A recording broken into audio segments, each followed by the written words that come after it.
तो केरल में मानो प्रकृति कहर बरपा रही है। केरल के इडुक्की ज़िले में भूस्खलन में अब तक कुल 26 जिंदगियां खत्म हो चुकी हैं। इनके शव बरामद हुए हैं, लेकिन आशंका है कि ये गिनती बढ़ सकती है क्योंकि कई लोग अभी भी लापता हैं।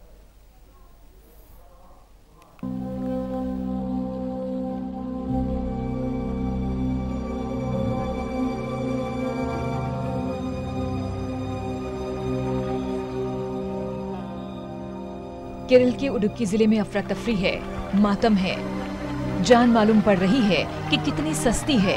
एक के बाद एक शव मलबे से निकाले जा रही हैं। भूस्खलन के दौरान मलबे से अब तक 26 शव निकाले जा चुके हैं। जिनके शव निकाले जा चुके हैं, लेकिन तकरीबन 57 लोगों के लापता होने की आशंका डरा रही है। बहरहाल मायूसी और निराशा के बीच राहत बचाव कार्य तेजी से जारी है।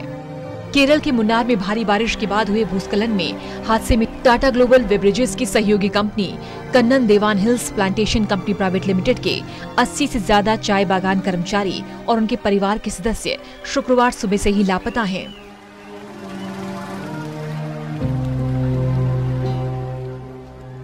इनकी तलाश के लिए रेस्क्यू ऑपरेशन जोरों पर है। मलबे से अब तक 21 लाशें निकाली जा चुकी हैं।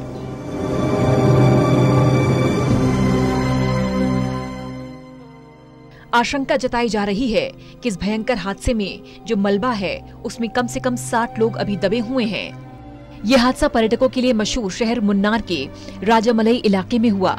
केरल के राजस्व मंत्री ने इसे बड़ी त्रासदी बताया और कहा कि कई लोग अब भी चट्टानों और कीचड़ में दबे हुए हैं, जिन्हें निकालने की कोशिश लगातार जारी है। And then police was there, and then local people were there, then volunteers, and they started searching, and actually we had 4 lanes here. And so one line we have searched and we recovered around 17 bodies. Today morning we recovered one more body also. So total 18 bodies have been recovered and 12 have been rescued so far. And today we have got 2 battalions of NDRF also. So what we are planning is like we are dividing all these people into small sub teams, and then we will allow them each and every, one line each, and then we will start the operations. प्रधानमंत्री ने tweet कर हादसे पर दुख जाहिर किया। उन्होंने लिखा, इडुक्की के राजामलई के भूस्खलन में हुई मौतों से दुखी हूँ। दुख के इस घड़ी में मेरी संवेदनाएं पीड़ित परिवारों के साथ है।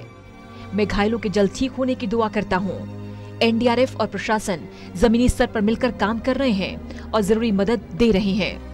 मृतकों के परिजनों और घायलों के लिए मुआवजे राशि का भी ऐलान हुआ है। पीएमओ के हैंडल से हुए ट्वीट में कहा गया कि प्रधानमंत्री आपदा राहत कोष से मृतकों के परिजनों को 2 लाख और घायलों को 50,000 रुपए की सहायता राशि दी जा रही है। दरअसल पश्चिमी घाट इलाके में भारी बारिश हो रही है। बाढ़ और दक्षिणी पश्चिम मानसून के तेज होने के कारण केरल और कर्नाटक में कई जगहों पर भूस्खलन की घटनाएं हुई हैं। National desk, total news.